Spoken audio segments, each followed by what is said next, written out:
March 1943, Farmingdale, Long Island.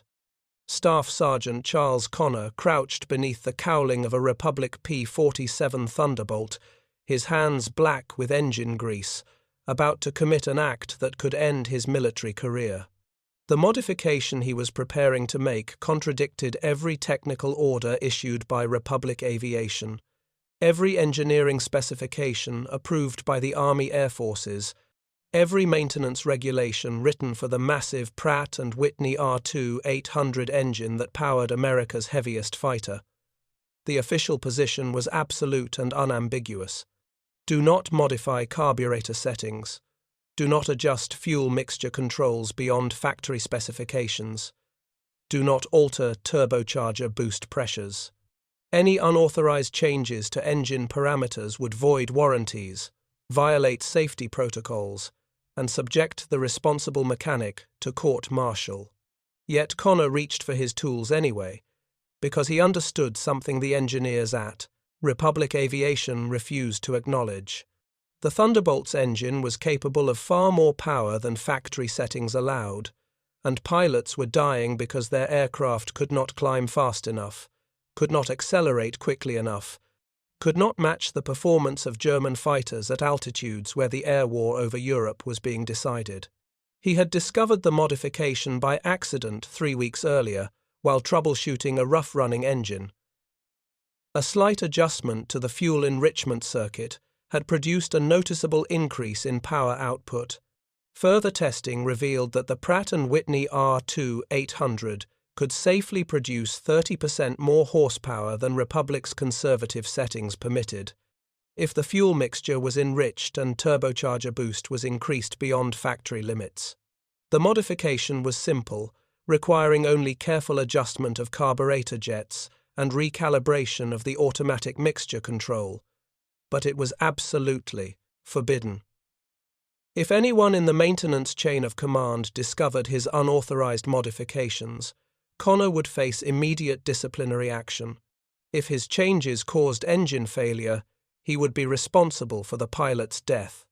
But if he did nothing, pilots would continue flying aircraft that were artificially handicapped by overly cautious engineering specifications designed to maximize engine longevity rather than combat effectiveness.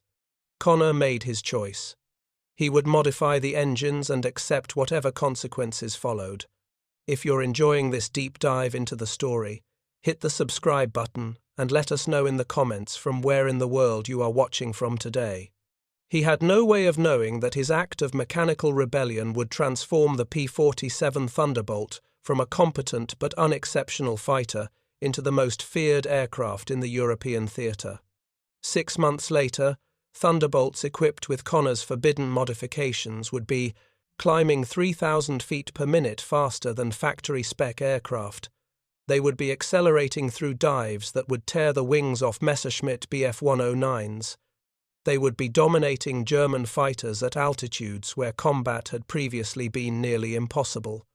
And they would be achieving kill ratios that military analysts initially dismissed as statistical impossibilities, because one mechanic had defied official policy and given American pilots the power their aircraft were always capable of delivering. The story of how forbidden engine modifications made the P-47 3 times more deadly begins not with aerial combat over Germany, but with bureaucratic caution in the engineering departments of American aircraft manufacturers. It is a story of mechanics who understood engines better than the men who designed them. It is a story of pilots who recognized that survival in combat required maximum performance, regardless of what technical manuals prescribed. And it is ultimately a story of how one man's willingness to violate regulations transformed an entire aircraft type, saving hundreds of lives and changing the balance of power in the skies over Europe. The Republic P-47 Thunderbolt was, by any measure, an enormous aircraft.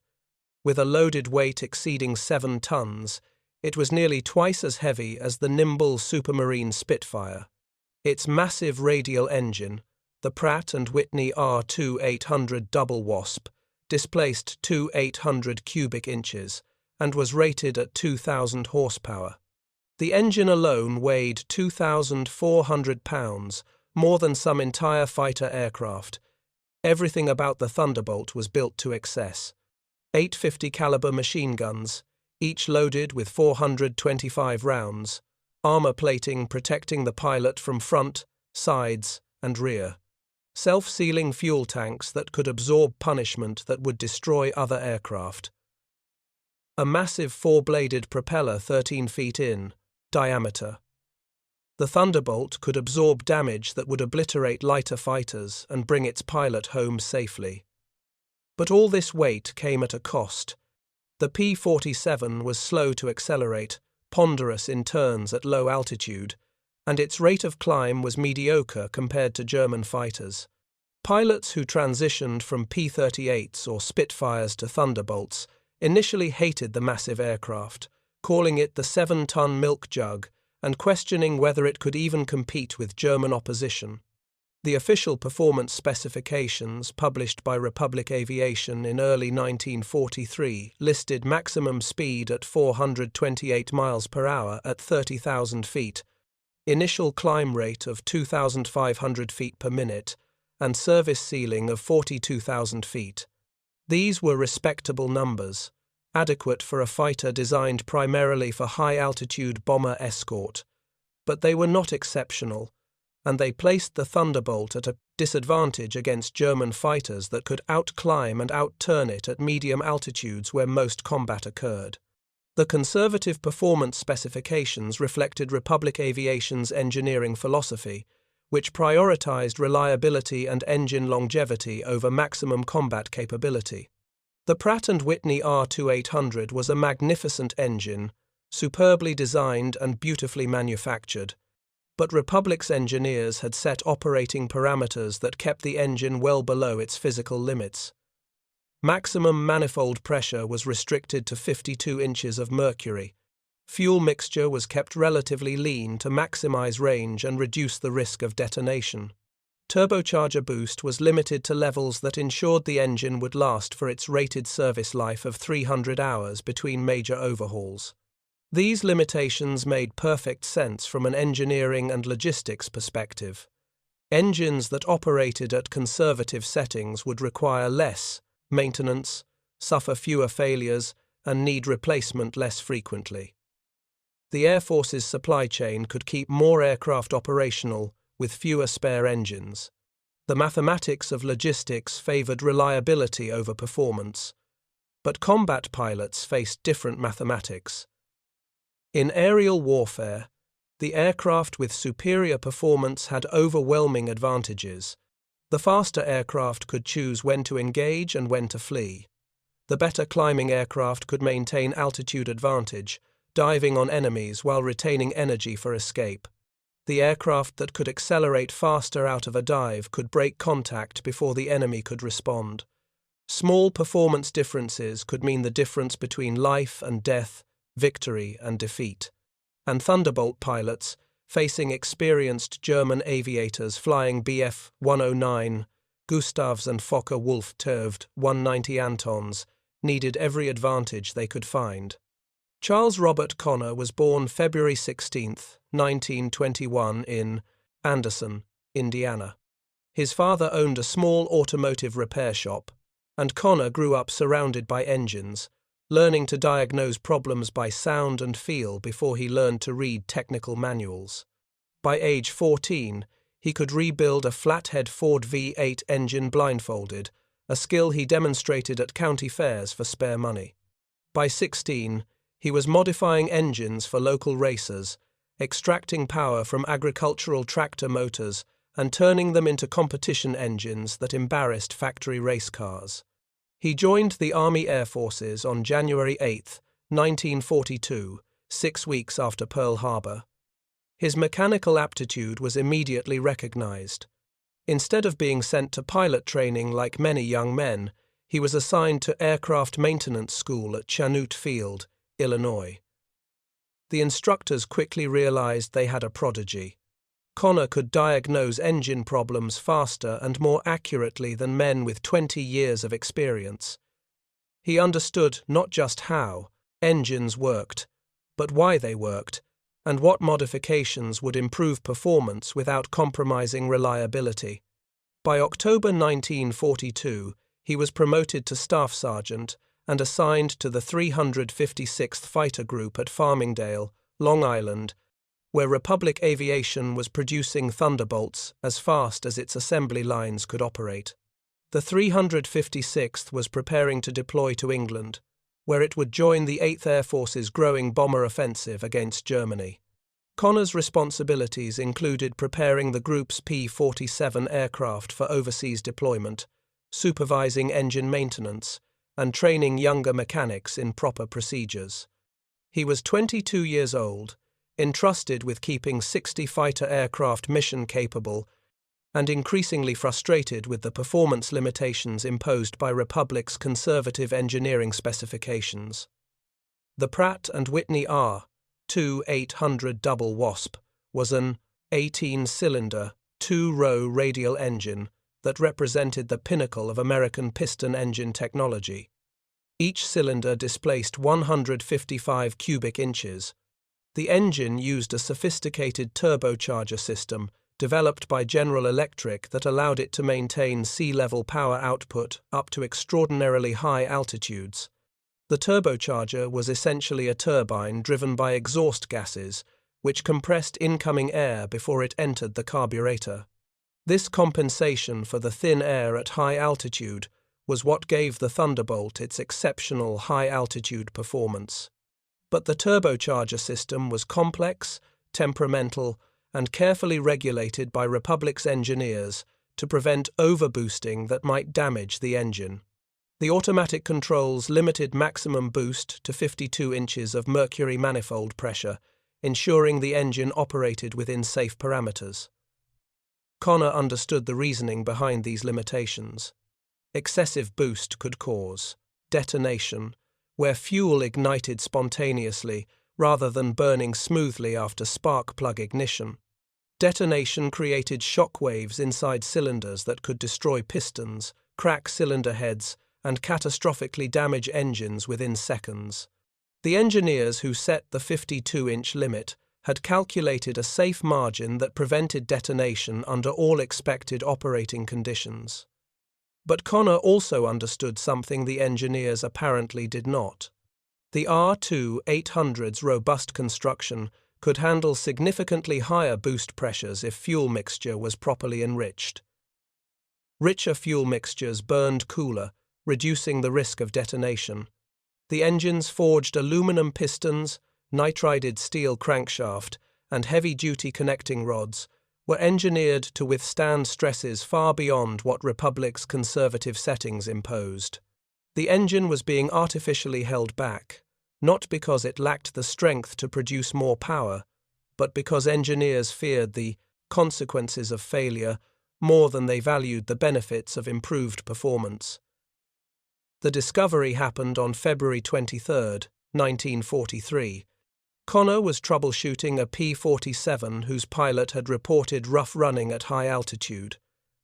Standard diagnostic procedures revealed nothing obviously wrong.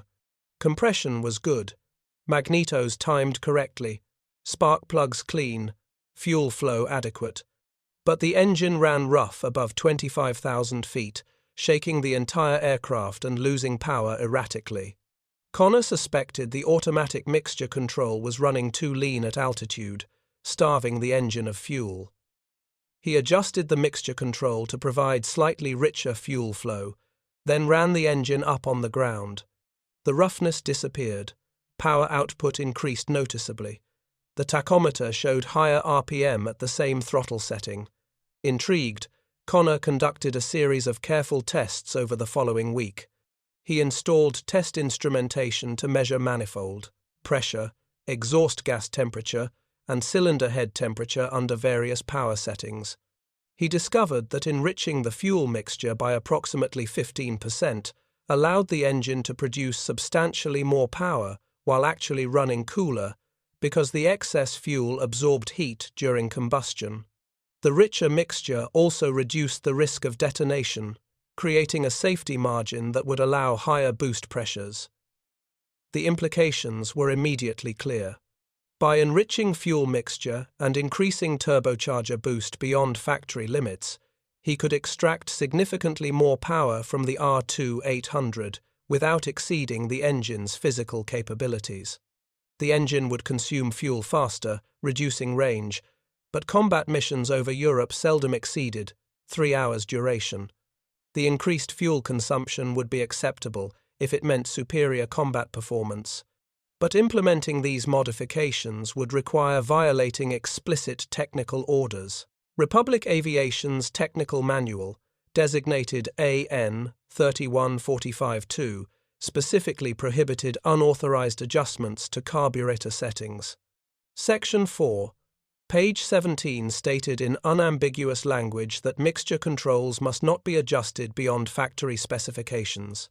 Any modifications required written authorization from Republic's engineering department. Violations would void all warranties and subject the responsible mechanic to disciplinary action under the Articles of War. Connor understood the risks. If his modifications caused an engine failure, he could be court-martialed for willful destruction of government property. If a pilot died because of an engine he had modified, he could face charges of negligent homicide. His military career would be destroyed.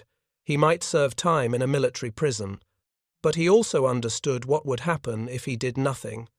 Pilots would continue flying aircraft that were artificially handicapped. They would lose dogfights they should have won. They would die because their aircraft could not climb fast enough, accelerate quickly enough, or deliver the performance needed to survive against experienced German opponents. The choice was between personal safety and doing what was right. Connor chose to modify the engines. He began cautiously, selecting aircraft assigned to experienced pilots who could evaluate performance improvements and report any problems. The modifications were relatively simple. He adjusted carburetor jets to increase fuel flow by approximately 15% across all power settings. He recalibrated the automatic mixture control to maintain the enriched mixture at all altitudes. He modified the turbocharger wastegate actuator to allow boost pressures up to 65 inches of mercury, 13 inches higher than Republic's 52-inch limit. The changes required approximately 4 hours of work per aircraft. He documented nothing in the maintenance logs, recording only routine, inspections and standard procedures.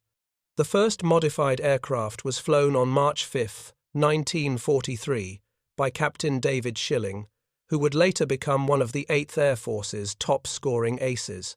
Schilling took the aircraft to 30,000 feet and advanced the throttle to maximum power.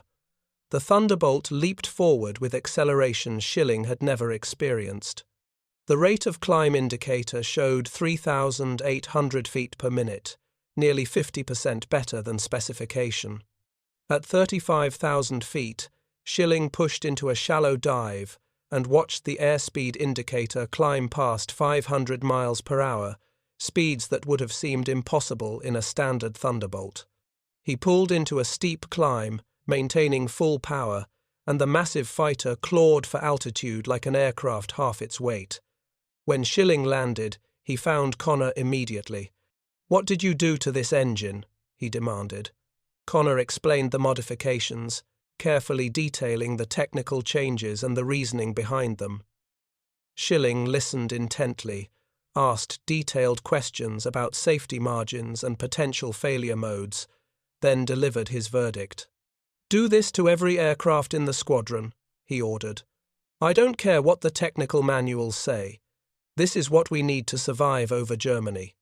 Word spread quickly among the 356th Fighter Group's pilots. Aircraft with Connor's modifications were in high demand. Pilots who flew modified Thunderbolts reported dramatic improvements in every aspect of combat performance. Climb rate increased by approximately 40 to 50%. Maximum speed increased by 30 to 40 miles per hour. Acceleration in dives became breathtaking. The massive Thunderbolt could now outclimb German fighters at all altitudes, could outdive anything in the Luftwaffe, and could sustain combat performance at 40,000 feet, where German aircraft struggled to operate. But modifications remained unofficial, unauthorized, and potentially career-ending for Connor if discovered by higher authority. The 356th Fighter Group deployed to England in July 1943, flying its modified Thunderbolts across the Atlantic via the northern ferry route through Greenland and Iceland. The group was assigned to RAF Martlesham, Heath, then moved to Boxted in Essex, where it would operate as part of the 8th Air Force's 66th Fighter Wing. The 8th Air Force was then in the midst of its campaign to destroy German industrial capacity through strategic bombing.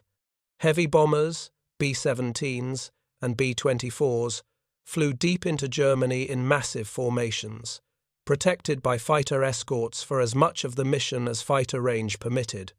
But German fighter defences were formidable and growing stronger. Bf 109 and Furvu 190 fighters attacked bomber formations with rockets, cannons, and pure aggression. American bomber losses were unsustainable. The 8th Air Force desperately needed fighter escorts that could protect bombers throughout their missions, engaging German fighters on equal or better terms. The P-47 Thunderbolt was supposed to provide that protection, but early combat experience revealed significant problems. Standard Thunderbolts could not climb quickly enough to intercept German fighters attacking from above. They could not sustain high-speed combat at 35,000 feet where German fighters had altitude advantage. They could not accelerate fast enough to catch fleeing Bf 109s. Bomber crews began calling for better fighter protection, and some questioned whether the Thunderbolt was adequate for its mission.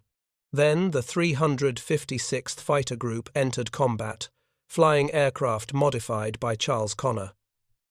The difference was immediately apparent. On their first escort mission, August 17, 1943, the 356th encountered German fighters attacking a formation of B-17s near Schweinfurt. Captain Schilling led his flight into a climbing turn that intercepted the Germans before they could reach the bombers. The modified Thunderbolts climbed through 35,000 feet without losing speed, caught the Germans at 38,000 feet, and destroyed 3 Bf 109s in the first engagement. German pilots, accustomed to outclimbing Thunderbolts, found themselves at a dangerous disadvantage. The 356th pilots reported their aircraft performed unlike any Thunderbolts they had previously flown. Other 8th Air Force fighter groups noticed the 356th's exceptional performance and began asking questions. How were their Thunderbolts climbing so much faster? Why were their maximum speeds significantly higher than specification? What modifications had been made? The official answer was evasive. Better pilot technique, more aggressive tactics, superior maintenance. But rumors spread quickly through the close-knit community of fighter mechanics and crew chiefs. Connor's modifications became an open secret, discussed quietly in maintenance hangars, but never officially acknowledged. Fighter group maintenance officers began requesting transfers for mechanics who had worked with Connor, hoping to learn his techniques. Some groups attempted to replicate the modifications based on second-hand descriptions, with mixed results. Improper adjustments caused several engine failures, strengthening the arguments of officers who insisted that only factory-approved specifications should be used. The situation reached crisis point in October 1943, when a modified engine suffered catastrophic failure during combat. The pilot, Lieutenant James Howard, was attacking a Bf 109 when his engine seized without warning. The massive R-Two-Eight-Hundred stopped instantly, the propeller freezing in place. Howard had no choice but to bail out over occupied France. He was captured by German forces and spent the rest of the war as a prisoner. Investigation revealed that Howard's engine had been modified by a mechanic in the 56th Fighter Group who had attempted to replicate Connor's work without fully understanding the technical details. The mechanic had enriched the fuel mixture but failed to properly calibrate the turbocharger controls. allowing boost pressure to spike above 70 inches of mercury during combat. The excessive pressure had caused catastrophic detonation that destroyed 2 cylinders and cracked the crankcase. The failure was not Connor's fault, but it provided ammunition for officers who wanted to prohibit unauthorized engine modifications. Colonel Hubert Zemke, commander of the 56th Fighter Group, launched an investigation into unauthorized maintenance procedures. He discovered that multiple fighter groups were modifying engines based on rumors of Connor's work. Some modifications were properly executed. Others were dangerously incorrect. The situation was chaotic, and pilots were at risk from poorly executed modifications that promised performance improvements but delivered engine failures. Zemke was a pragmatist who cared more about combat effectiveness than bureaucratic regulations. He recognized that properly executed modifications significantly improved Thunderbolt performance, but he also recognized that uncontrolled proliferation of poorly understood modifications was creating serious safety problems. He needed standardization, official approval, and proper technical documentation. Zemke contacted Republic Aviation's field service representatives in England and demanded a meeting with the company's engineering staff. He brought Captain Schilling and Staff Sergeant Connor to the meeting, along with detailed performance data from modified aircraft. The Republic engineers were initially skeptical, insisting that their factory specifications represented the optimal balance of performance and reliability. But when presented with combat performance data showing dramatic improvements, with no increase in mechanical failures among properly modified aircraft, they began reconsidering their position. The breakthrough came when Connor explained his technical reasoning. He did not simply demand that Republic increase power ratings. Instead, he presented detailed thermodynamic calculations showing why enriched fuel mixtures reduced detonation risk and why the R-Two-Eight-Hundred's robust construction could safely handle higher boost pressures. He provided cylinder head temperature data, exhaust gas temperature measurements, and metallurgical analysis of piston crowns from engines that had operated at increased power settings for 50 hours or more. The evidence was overwhelming. The R-Two-Eight-Hundred could safely produce substantially more power than Republic's specifications allowed. Republic's lead engineer, a man named William Shepard, studied Connor's data for several days. He conducted his own analysis, reviewing stress calculations and safety margins. Finally, in early November 1943, Shepard admitted what Connor had proven through practical experimentation. The factory specifications were overly conservative.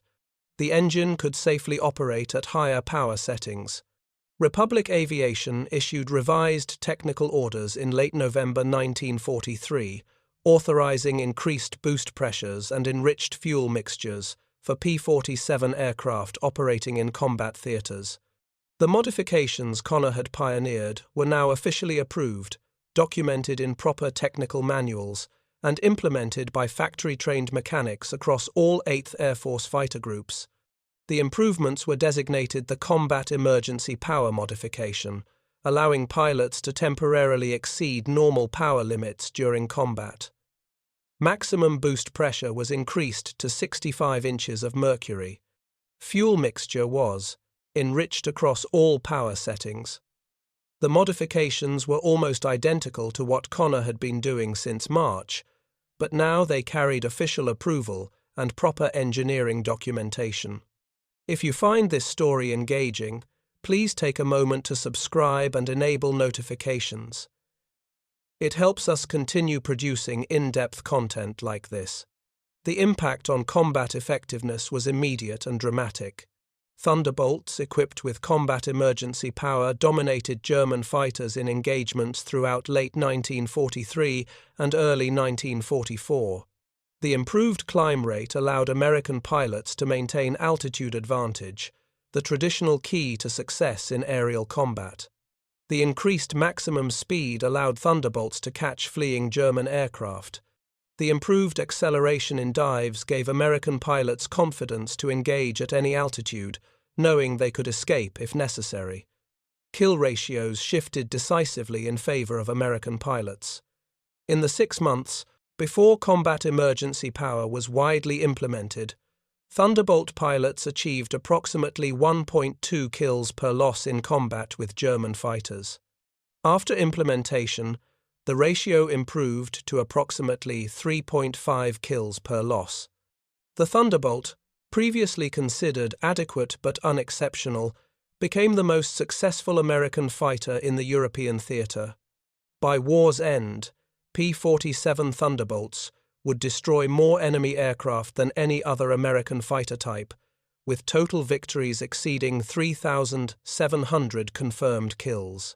The improved performance made possible by Connor's modifications played a crucial role in achieving this success. Charles Connor received no public recognition for his contributions during the war. The combat emergency power modifications were officially credited to Republic Aviation's engineering department, with no mention of the mechanic who had pioneered them through unauthorized experimentation. Connor was not disciplined for his earlier violations of technical orders, but neither was he rewarded. He remained a staff sergeant, continued maintaining aircraft, and watched as his innovations were implemented across the entire 8th Air Force without acknowledgement. He did not complain. Recognition was never his motivation. He had modified engines because pilots needed better performance to survive, and he had the skills to provide it. The official approval of his modifications meant that all Thunderbolt pilots could now benefit from improved performance, not just the fortunate few who flew aircraft he had personally modified. That was sufficient reward. The 356th Fighter Group flew its final combat mission on April 25, 1945, escorting bombers to Pilsen, Czechoslovakia. By that date, the Luftwaffe had ceased to exist as an effective fighting force. German pilots who survived years of combat were grounded by lack of fuel. Aircraft factories that once produced hundreds of fighters monthly lay in ruins, destroyed by the very bombers that Thunderbolts had protected. The air war over Europe was effectively over, decided not by any single dramatic battle, but by accumulated attrition that destroyed Germany's ability to contest Allied air superiority. Charles Connor remained with the group throughout the war, maintaining engines, training younger mechanics, and quietly ensuring that the modifications he had pioneered were properly implemented. He was promoted to technical sergeant in January 1944, not for his innovations, but for competent performance of routine duties. His service record contained no mention of unauthorized engine modifications, no recognition of how his work had transformed American fighter performance, nothing to indicate that he had changed the balance of aerial warfare through forbidden mechanical adjustments. When Germany surrendered on May 8, 1945, Connor was 24 years old, with 3 years of military service and contributions to the war effort that would never appear in official histories. He returned to the United States in July 1945 aboard a troop ship crowded with men eager to resume interrupted lives. He was discharged at Fort Dix, New Jersey, on August 3, 1945, 10 days before Japan surrendered and ended the war entirely. He returned to Anderson, Indiana, took over his father's automotive repair shop, married his high school sweetheart, and lived a quiet life that gave no hint of what he had accomplished during the war. The irony of Connor's story extends far beyond his personal lack of recognition. The combat emergency power modifications that Republic Aviation officially approved in November 1943 were almost identical to adjustments that Connor had been making since March of that year. 8 months of combat operations were conducted with Thunderbolts operating at artificially reduced power, because official regulations prohibited the very modifications that would later be embraced as essential improvements. How many pilots died during those 8 months because their aircraft could not climb fast enough, could not accelerate quickly enough, could not deliver the performance that forbidden modifications would have provided. The question is unanswerable but haunting. Every pilot shot down between March and November 1943 flew an aircraft that was artificially handicapped by regulations designed to maximize engine longevity rather than combat effectiveness. Some of those pilots might have survived if their aircraft had possessed the performance that Connor's modifications provided. The conservative engineering specifications that Republic Aviation initially insisted upon were not malicious or incompetent. They reflected legitimate concerns about engine reliability and maintenance logistics. Engineers who set those specifications were trying to ensure that aircraft remained operational, that supply chains could support deployed units, that engine failures did not leave pilots stranded over enemy territory. Their caution was reasonable and well-intentioned, but it was also wrong. The R-Two-Eight-Hundred was a stronger engine than its designers realized. It could safely deliver more power than conservative specifications allowed. And in combat, where survival often depended on split-second advantages, that additional power meant the difference between life and death. Connor understood this truth through practical experience rather than theoretical calculation. He worked on engines every day, heard them run, felt their vibrations, observed their behavior under various conditions.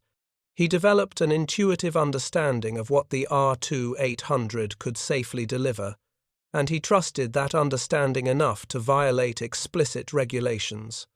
His willingness to take that risk, to accept personal responsibility for potential failures, enabled innovations that saved lives and shortened the war. The broader lesson extends beyond engine modifications or even aerial warfare. Organizations, whether military or civilian, tend toward conservatism. Regulations are written to prevent failures, and they inevitably restrict practices that might produce superior results but also carry risks. The impulse toward caution is understandable. Failures are visible and attributable.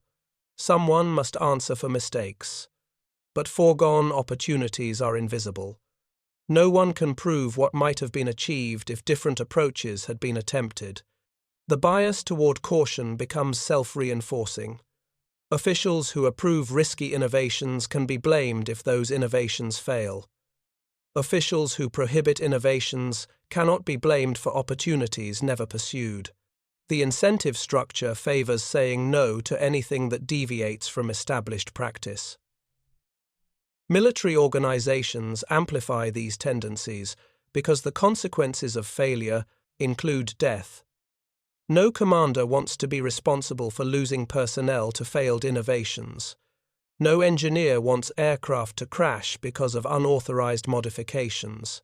The result is a powerful institutional bias toward proven methods, established procedures, and conservative specifications. Innovation occurs despite these barriers, not because of them. It requires individuals like Connor who understand that regulations sometimes prioritize institutional safety over mission effectiveness, and who are willing to accept personal risk to do what is right rather than what is safe. The 8th Air Force's bomber offensive against Germany provides context for understanding how Connor's modifications mattered. Between January 1943 and May 1945, the 8th Air Force flew approximately 10,500 bomber sorties against German targets. During those missions, approximately 4,400 heavy bombers were shot down, and approximately 30,000 aircrew were killed. Each bomber carried 10 men, making bomber crews among the most dangerous assignments in the entire American military. The survival statistics were brutal. A bomber crew completing 25 missions, the standard tour of duty in early 1943, had approximately 1 chance in 3 of all 10 crew members surviving.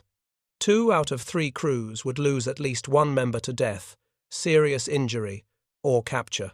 The mathematics were so grim that bomber crews knew their odds and flew anyway, demonstrating courage that is difficult to comprehend from the safety of peacetime. Fighter escorts reduced these losses substantially. When bombers flew without fighter protection, loss rates exceeded 10% per mission. When continuous fighter escort became possible in early 1944, loss rates dropped to approximately 3% per mission. The difference represented thousands of lives saved. Thunderbolts, equipped with combat. Emergency power modifications were crucial to providing that protection. Their improved climb rate allowed them to intercept German fighters before they reached bomber formations. Their improved maximum speed allowed them to chase down and destroy German aircraft attempting to escape. Their improved acceleration gave pilots confidence to engage aggressively rather than flying defensively. The performance advantages that Connor's modifications provided translated directly into bomber crew survival rates. Every German fighter shot down by a Thunderbolt was a fighter that could not attack bombers. Every bomber that returned safely brought 10 men home alive. The chain of causation ran from Connor's unauthorized carburetor adjustments to the survival of specific individuals whose names he would never know. Republic Aviation eventually acknowledged that their original specifications had been overly conservative. In internal documents written after the war, company engineers admitted that field modifications had revealed capabilities that factory testing had not discovered. The R-Two-Eight-Hundred could safely operate at power levels that exceeded original design specifications if fuel mixture and boost pressure were properly coordinated. This acknowledgement came too late to benefit the pilots who flew and died in aircraft operating at reduced power during the first year of combat operations. But it did influence how Republic approached specifications for subsequent aircraft.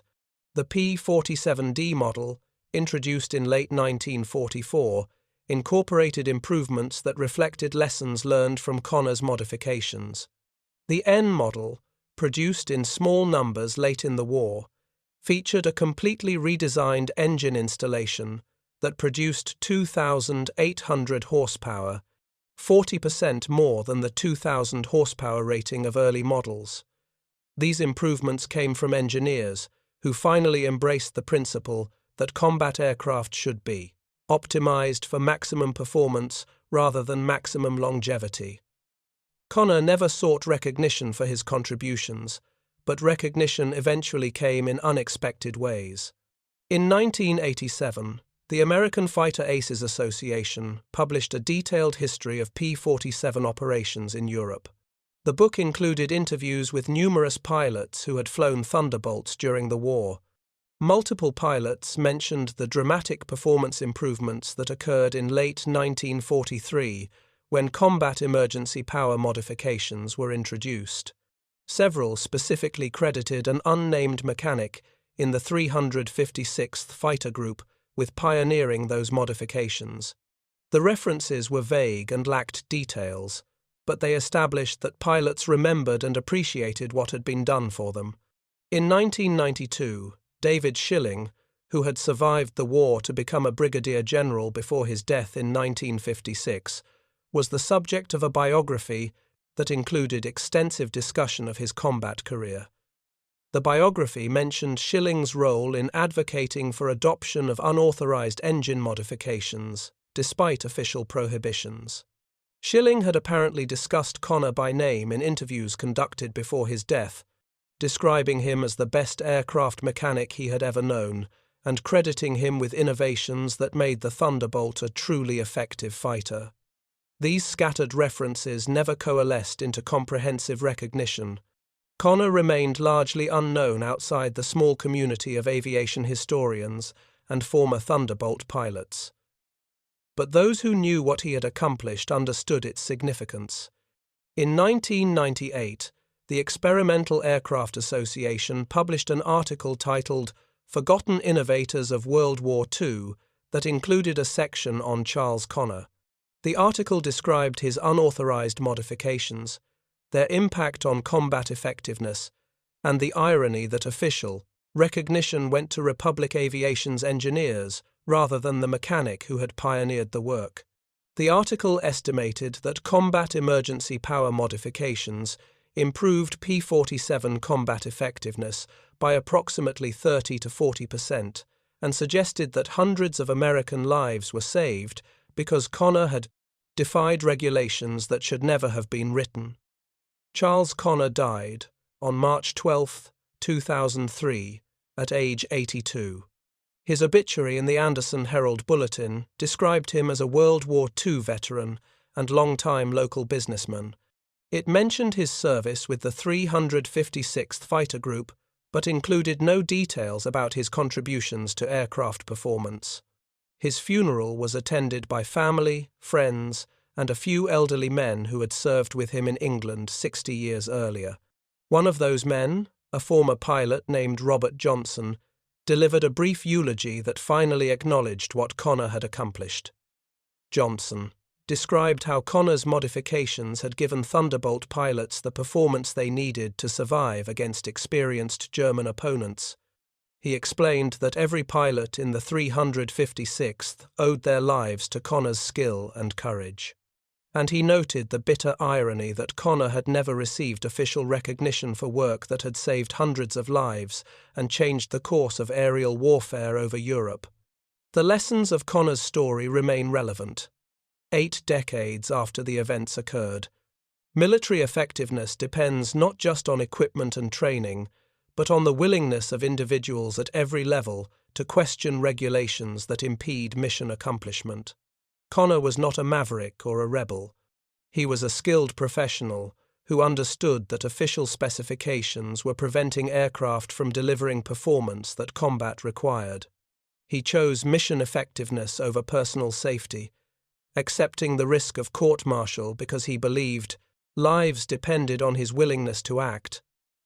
That choice reflects a profound understanding of what military service demands.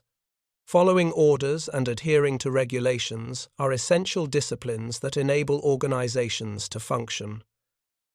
But blind adherence to regulations that are wrong or outdated transforms discipline into paralysis. The challenge is distinguishing between regulations that serve important purposes and regulations that exist because no one has questioned them. Connor made that distinction correctly. He understood why Republic Aviation had set conservative engine specifications, but he also understood that those specifications were wrong. He possessed the technical knowledge to determine what modifications were safe and the moral courage to implement them despite official prohibitions. His example demonstrates what is possible when skilled individuals accept responsibility for doing what is right rather than what is safe.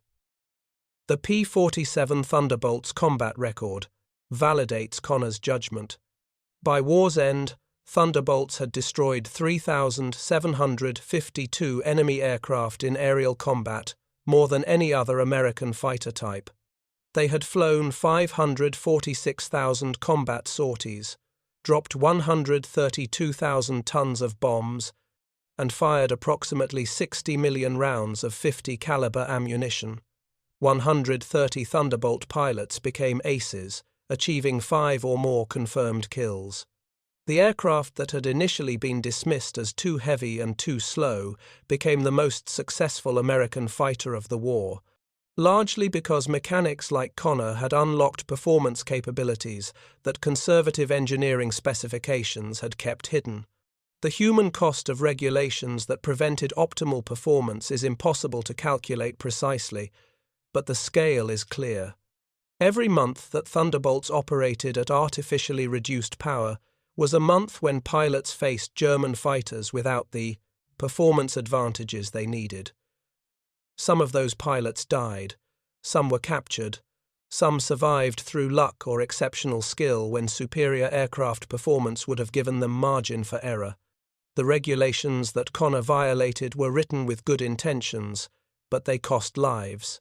His willingness to violate those regulations saved lives. The mathematics are straightforward, even if the specific numbers can never be known. Modern military aviation still faces similar tensions between performance and reliability, between innovation and regulation, between mission effectiveness and institutional caution. Aircraft are extraordinarily complex machines operating at the limits of physical capability. Safety regulations exist for legitimate reasons, and violations can have catastrophic consequences. But those same regulations can prevent innovations that would enhance capability and save lives. Finding the right balance requires individuals who understand both the technical realities and the mission requirements, who can distinguish between essential safety measures and excessive caution. Charles Connor was such an individual. His story deserves to be remembered not because he was uniquely talented, though his mechanical skills were exceptional, but because he exemplified qualities that every military organization needs. He understood that regulations serve organizations, but missions serve nations. When those priorities conflict, mission must take precedence. He possessed the technical competence to determine what was safe and what was dangerous. He accepted personal responsibility for his decisions, rather than hiding behind regulations or passing risk to others. And he acted when action was needed, even though inaction would have been safer for his career. These qualities transformed him from a competent mechanic into someone whose contributions changed history.